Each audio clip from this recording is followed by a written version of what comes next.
Hello, BookTube. I thought I'd try my hand at a top 5 Wednesday. I don't think I've ever done one before, but I see them all the time. And I actually have a subject in mind. It was brought to my attention by the news of the week. And it's top 5 kids' books, top 5 children's picture books. Not really top 5 in the sense of none better, but top 5 in the sense of you can't go wrong. And also, I enormously recommend. And the first one I want to start with will come as no surprise to any of you. It's Make Way for Ducklings, the great, the great children's book about a father and mother duck who decide to set up home right here in Boston. they uh, they go to the swan boats, they go to the duck pond, they go to an island in the river, and they encounter all sorts of Boston types, including the enormous Irish beat cop. All of you know Make Way for Ducklings. If you ever, for instance, like I have, worked in a Boston bookstore, then you have hand sold it by the bushel. But I had to include it, and I had to start with it because it really does live up to its billing. It's incredibly good. And then the next one is something, a kid's book that really needs to be read out loud. And boy, oh boy, will you be happy if you did. It's this. It's Barn Dance by Bill Martin and John Archambault with artwork by the great Ted Rand, who does a illustrated depiction of moonlight like nobody else I know. It's incredible the way he does it. It'll never come out. You'll never be able to get a sense of it in this video. He does moonlight as soft sunlight, only against a black night, and it works perfectly. And this is a story of a skinny kid who dreams big dreams in a farmhouse at night, and he hears the rumor of music floating up from the barn. The skinny kid heard faint begin, a plink, plink, plink on the wind's violin. Coming from the cornfield, sweet and soft and low, music honeyed up by the old scarecrow, a plinking on the fiddle strings to tune him up just so. He sneaks to the barn. And it turns out that the scarecrow and the animals in the barn are having an enormous dance. An enormous barn dance.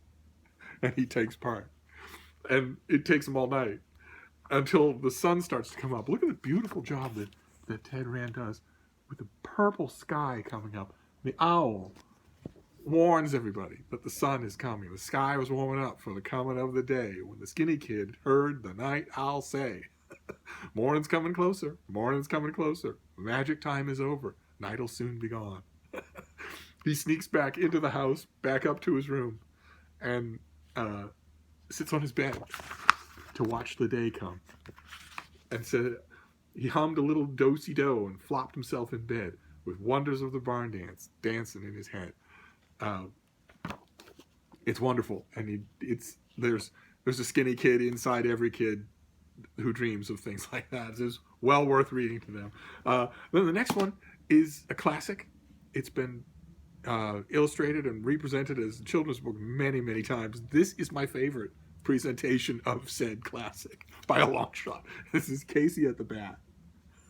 And it's of course it's Ernest Thayer who wrote the poem, but it's illustrated by C.F. Payne in a bigger than life way. And of course, those of you all know this, the story of the greatest baseball player of all time. Especially by his own estimation, Casey, who is the darling of Mudville and can do no wrong, and is facing a hapless pitcher who throws the ball, and it's a strike. Casey doesn't even swing for it, and the crowd goes nuts. How dare you call a strike on Casey? And he says, with a smile of Christian charity, great Casey's visage shone. He stilled the rising tumult. He bade the game go on. He signaled to the pitcher, and once more the spheroid flew. But Casey still ignored it, and the umpire said, strike two. Fraud, cried the maddened thousands, and the answer echoed, fraud. But one scornful look from Casey, and the audience was awed. They saw his face grow stern and cold. They saw his muscles strain. They knew that Casey wouldn't let that ball go by again. And there's Casey, mad, steam coming out his ears. The sneer is gone from Casey's lip. His teeth are clenched in hate. He pounds with cruel violence his bat upon the plate. And now the pitcher holds the ball, and now he lets it go. And now the air is shattered by the force of Casey's blow. And then a long pause. Oh, somewhere in this favored land the sun is shining bright. The band is playing somewhere, and somewhere hearts are light. And somewhere men are laughing, and somewhere children shout. But there is no joy in Mudville. Mighty Casey has struck out. Yeah, Mudville in the rain with crows on the town side. Of course, another children's book that demands to be read out loud. And then the next one is by Eve Bunting, who's great, and she's done a whole shelf full of great books. This is my favorite. It never fails to touch me. It's called I Am the Mummy, Heb Neffert. And it starts out with, it's narrated by a little girl who is Heb Neffert, and who is beautiful and young and affianced to a prince and alive and happy in ancient Egypt. And then there's a gap of time. She dies, and she's mummified. And where is it here?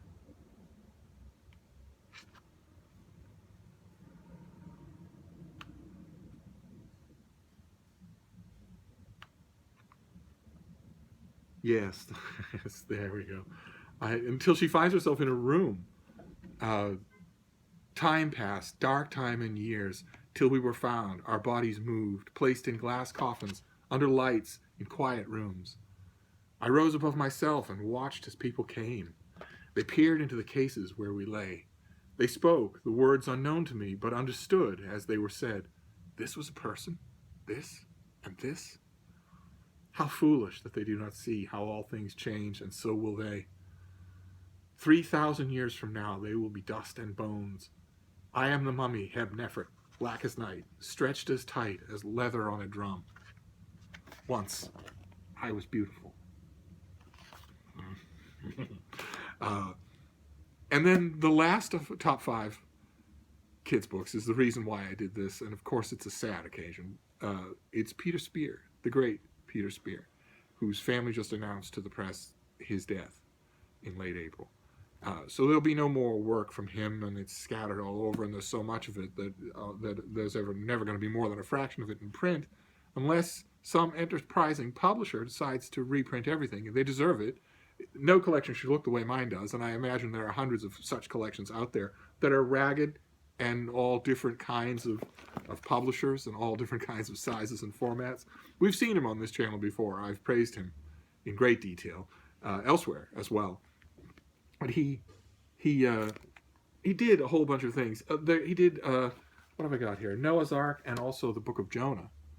But he also did all sorts of weird other things too. He did a book on the Erie Canal. And one on dreams, what kids see when they look at clouds. There's I have a couple of different editions, different copies of The Fox, the classic old folk song that some of you might know from a great performance by Nickel Creek, the trio Nickel Creek. I'll leave a link down below if I can find one. Or Emigrating to America, Hurrah, We're Outward Bound. Or these big things, We the People, which is the one I think we saw, which includes the Constitution of the United States. And also his best thing, which is simply called People, and which is an enormous visual catalog of the inhabitants of Earth in all their mind-boggling variety. It's incredible, the work that he does, and the detail in each one, so that every little panel tells its own story. I'm not sure that he's in children's sections anymore. I'm not sure what success you would have if you went and looked for him. But you should. And if not in children's section, then at your used bookstore or at your library and see what they have and savor it, because who knows what will happen to his work. It's unlikely, I think, to ever be transmuted into ebooks, so we'll have to hope that some publisher decides he's worth preserving. But anyway, that's just the tip of the iceberg, of course. And because it's the tip of the iceberg, I'm not really sure that top 5 Wednesdays will work for me when I could easily do top 100 for any subject. Maybe the brevity is better. So you let me know. But in the meantime, that is my top 5 Wednesday, top 5 kids picture books. And again, there are plenty of others that are really great, but you can't go wrong with these. And that's it for now. I'll see you soon, BookTube. Thank you.